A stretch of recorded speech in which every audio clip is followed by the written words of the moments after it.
Ang una nating babalikan, Charisse, ay ang mga pinag-usapang breakups ngayong taon. Panoorin po natin ito. Hindi lahat ng mala fairy tale love story nagtatapos sa happily ever after. Pagbukas pa lang ng taon, ito agad ang bumungad sa atin na balita.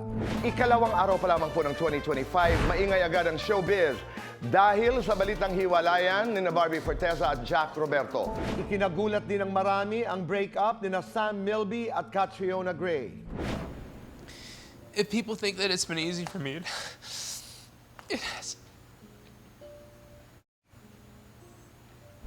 Ang kontrobersyal na paghihiwalay ni Derek Ramsey at Ellen Adarna.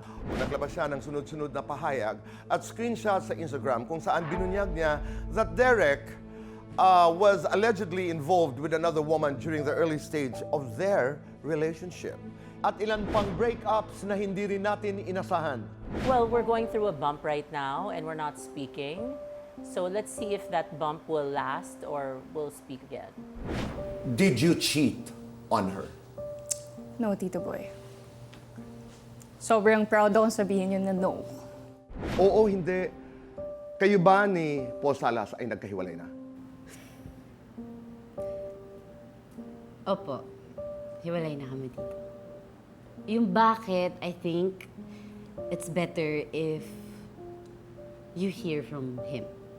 Ngayong taon, isinapubliko naman ni Liza Soberano ang paghihiwalay nila ni Enrique Hill na kinumpirma niya sa aming unreleased interview noong March 2023. Pero bakit niyo ito itinago sa publiko? Because it's hard, you know. It's hard. Because my identity is so Attached. attached to him and my love team. But you know na lalabas at lalabas ito. Opo.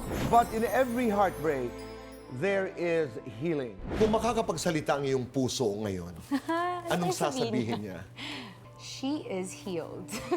And there is self-love. When I say I'm in my self-love era, it's more of really enjoying my time and really prioritizing myself. Happy na rin ako na may nakikilala na siya and And she's happy. she's happy. At minsan, kapag may nadurog, may muling mabubuo. Nagkabalikan na ba kayo? Kabalikan na po kami. Oo, hindi. Kayo na ba ni Mavi Legaspi? Yes.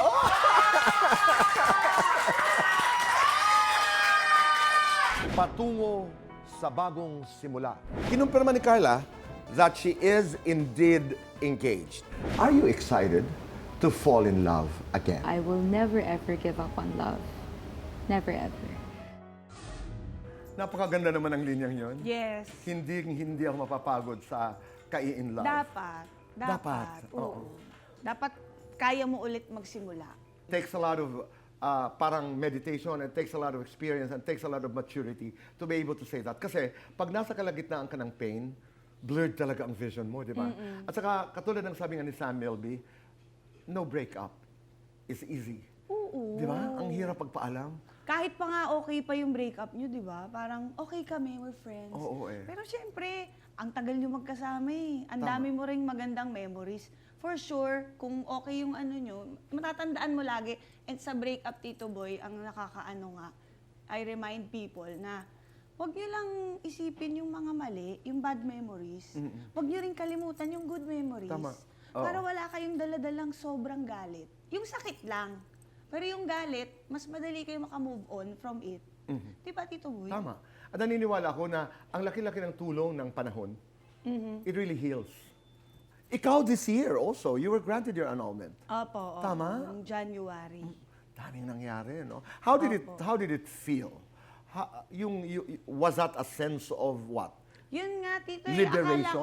akala ko ano yung magiging magaan nga. Di ba? Nung I was oh, here right. I that remember. month ata, or Feb. Oo. Pero parang, shucks. Kasi ano siya it's a break-up eh. Parang yung pamilya mo, hindi mo naman talaga pinlanong magpakasal tapos maghiwalay eh. Oo. Hindi ka naman nag-boyfriend para iisipin mo, pero maghiwalay kami ng ganitong date. Hindi naman ganun. Lalo na kung nagpakasal kayo.